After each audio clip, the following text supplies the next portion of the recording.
만약 당신 옆에 있는 친구가 당신의 세포를 매일 조금씩 죽이고 있다면 이건 비유가 아닙니다. 실제로 미국 국립과학원 회보에 발표된 연구에 따르면 독이 되는 인간관계는 체내 염증 수치를 최대 2배 가까이 높이고 세포 수준의 노화를 가속화하며 생물학적 나이를 실제 나이보다 앞당길 수 있다고 밝혔습니다. 당신의 DNA에 늙어라 라는 명령을 새겨넣는 거죠. 혹시 이런 경험이 있으신가요?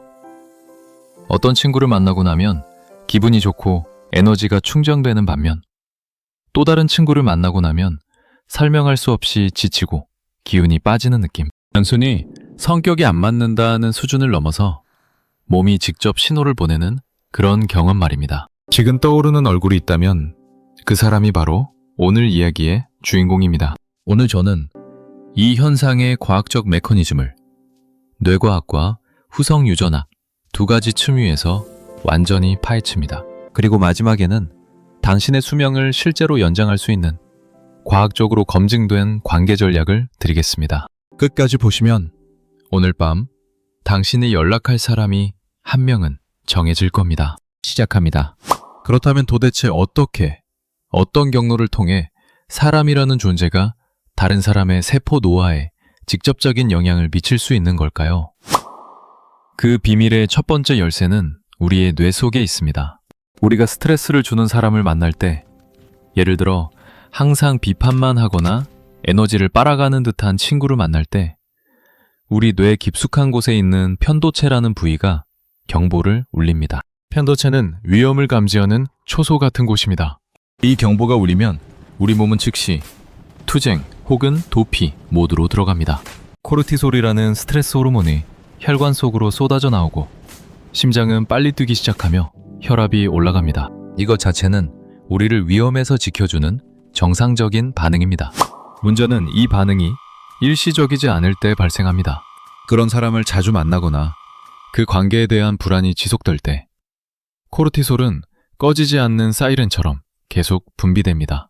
하버드 의대의 연구에 따르면 만성적으로 코르티솔 수치가 높은 사람은 그렇지 않은 사람에 비해 심혈관 질환 발병 위험이 약 2배에서 3배까지 높아집니다. 그런데 여기서 많은 분들이 놓치는 결정적인 사실이 하나 있습니다. 이 높은 코르티솔은 단순히 기분을 나쁘게 만드는 것에서 그치지 않습니다. 면역 체계 자체를 교란시킵니다. 마치 국경 수비대에 잘못된 명령이 내려진 것과 같아요. 외부의 적이 아니라 자기 자신의 정상적인 세포 활동마저도 염증 반응으로 과잉 대응하기 시작하는 겁니다. 이 만성염증이 바로 현대의학이 만병의 근원으로 지목하는 것입니다.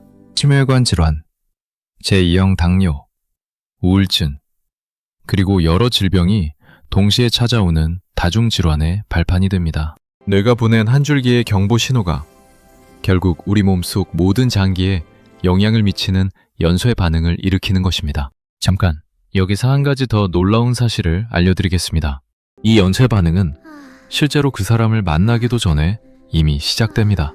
당신이 그 친구와의 만남을 두려워하며 기다리는 그 순간, 단순히 떠올리는 것만으로도 편도체는 이미 경보를 울리고 코르티솔은 분비되기 시작합니다. 관계가 시작되기도 전에 당신의 몸은 이미 전쟁 준비를 끝마친 상태가 되는 겁니다. 여기까지는 비교적 이해하기 쉬운 생물학적 메커니즘이었습니다. 하지만 과학은 훨씬 더 깊은 곳을 파고들었습니다. 그리고 그곳에서 발견한 사실은 솔직히 저도 처음 읽었을 때 등골이 서늘해졌습니다. 우리의 유전자 자체에 관계의 흔적이 새겨질 수 있다는 사실입니다. 이것이 후성 유전학의 영역입니다. 여러분의 DNA 염기 서열, 즉 유전자 자체는 바뀌지 않습니다. 하지만 그 유전자가 작동하는 방식은 환경에 의해 끊임없이 조절됩니다.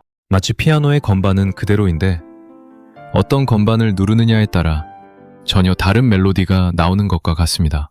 만성적 스트레스와 외로움은 유전자에 메틸화라는 화학적 표시를 더 많이 남깁니다.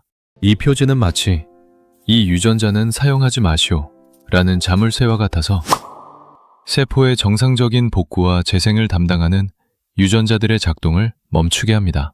UCLA의 스티브 콜 교수 연구팀이 발견한 것에 따르면 사회적으로 고립된 사람들의 유전자 발현 패턴에서는 염증을 촉진하는 유전자가 과도하게 활성화되고 바이러스를 방어하는 유전자는 오히려 억제되는 패턴이 반복적으로 나타났습니다. 외로움이 면역 체계의 설계도 자체를 다시 쓰고 있었던 겁니다. 그리고 여기서 이야기가 더 절박해집니다.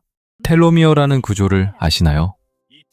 염색체 끝부분에 달린 보호모자 같은 것입니다. 구두끈 끝에 달린 플라스틱 캡을 생각하시면 됩니다. 세포가 분열할 때마다 이 텔로미어는 조금씩 짧아지는데 일정 길이 이하로 줄어들면 세포는 더 이상 분열하지 못하고 늙어갑니다. 텔로미어의 길이는 세포의 수명을 결정하는 시계와 같은 존재입니다. 엘리자베스 블랙번 교수, 2009년 노벨 생리의학상을 받은 바로 그 연구자의 연구에 따르면 만성적인 심리적 스트레스를 받는 사람들의 텔로미어는 그렇지 않은 사람보다 유의미하게 짧았습니다. 이것을 생물학적 나이로 환산하면 최대 10년 이상 더 늙어있는 셈이었습니다. 독한 관계는 이 시계의 속도를 빠르게 돌리고 있는 것입니다. 이제 과학자들은 혈액 검사를 통해 이 후성 유전학적 시계, 즉 생물학적 나이를 실제로 측정할 수 있습니다. 그리고 놀랍게도 사회적으로 고립되었거나 부정적인 관계에 시달리는 사람들의 생물학적 나이는 실제 나이보다 훨씬 앞서 있다는 보고가 계속 쌓이고 있습니다. 정리하겠습니다. 우리의 관계는 호르몬을 바꾸고 면역 체계를 교란시키며 유전자의 스위치를 올리고 내리고 세포의 수명 시계까지 조절합니다. 관계는 마음의 이야기가 아니라 DNA를 연주하는 방식을 바꿔버리는 강력한 생물학적 실체입니다. 자, 이제 우리는 이 과학을 구체적인 실천으로 바꿔야 할 때입니다. 단순한 예의 차원이 아닙니다. 이것은 뇌과학과 생물학적 안전을 지키는 전략입니다. 우정을 위해 절대 하지 말아야 할 첫 번째, 그것은 바로 신뢰를 깨는 행위입니다. 특히 비밀을 지키지 않는 것. 신뢰는 모든 건강한 관계의 화학적 기초입니다. 뇌과학적으로 보면 신뢰가 형성될 때 우리 뇌에서는 옥시토신이라는 호르몬이 분비됩니다. 옥시토신은 유대 호르몬이라고도 불리는데 이 호르몬은 스트레스 호르몬인 코르티솔의 효과를 상쇄하고 편도체의 과도한 경계 반응을 누그러뜨립니다. 안전함을 느끼게 하는 것이죠. 하지만 당신이 비밀을 지키지 못하는 순간 이 화학적 안전망은 무너집니다. 상대방의 뇌는 더 이상 안전 모드가 아닌 위험 감지 모드로 전환됩니다. 그 관계에서 나누는 모든 대화와 교류는 스트레스 원천이 되어버리고 우리가 앞서 말한 코르티솔, 염증, 세포 노화의 해로운 경로가 가동되기 시작합니다. 비밀을 지키는 것은 도덕적 의무이기 전에 상대방의 생물학적 안전을 보장하는 신경학적 예의입니다. 두 번째, 사람을 깎아내리는 유머를 멈추세요. 가벼운 농담처럼 보이는 너는 왜 항상 그 모양이야? 그렇게 살면 안 되지 같은 부정적인 말. 이 말들이 듣는 사람의 뇌에서 무슨 일을 일으키는지 아십니까? 미시간 대학교의 연구에 따르면 사회적 거부나 언어적 비하를 경험할 때 활성화되는 뇌 영역은 실제 육체적 통증을 느낄 때 활성화되는 영역과 상당 부분 겹칩니다. 말의 상처가 진짜 아프다는 것은 비유가 아니라 신경과학적 사실입니다. 특히 이것이 지속되면 상대방은 무의식적으로 당신을 만날 때마다 방어태세를 취하게 됩니다. 아까 말씀드린 거 기억하시죠? 만나기도 전에 편도체가 경보를 울리는 상태. 당신의 농담이 그 사람의 몸을 만성 스트레스 상태로 밀어넣고 있는 겁니다. 진정한 유머는 함께 웃는 것이지 한 사람을 웃음거리로 만드는 것이 아닙니다. 그렇다면 좋은 친구가 되기 위해서는 무엇을 해야 할까요? 핵심은 사회적 핏줄을 건강하게 관리하는 것입니다. 여기서 사회적 핏줄이란 혈연이 아닙니다. 서로에게 생명력을 공급하는 정사적, 생물학적 연결망을 의미합니다. 첫째, 수용적 경청을 실천하세요. 상대방의 말을 평가하거나 판단하려 듣지 말고 그저 존재를 인정하며 들어주는 것입니다. 어떻게 지내? 라는 형식적 물음이 아니라 지난번에 이야기했던 그 프로젝트 어떻게 되고 있어? 라는 구체적인 물음이 관계의 깊이를 더합니다. 이때 상대방의 뇌에서는 놀라운 일이 벌어집니다.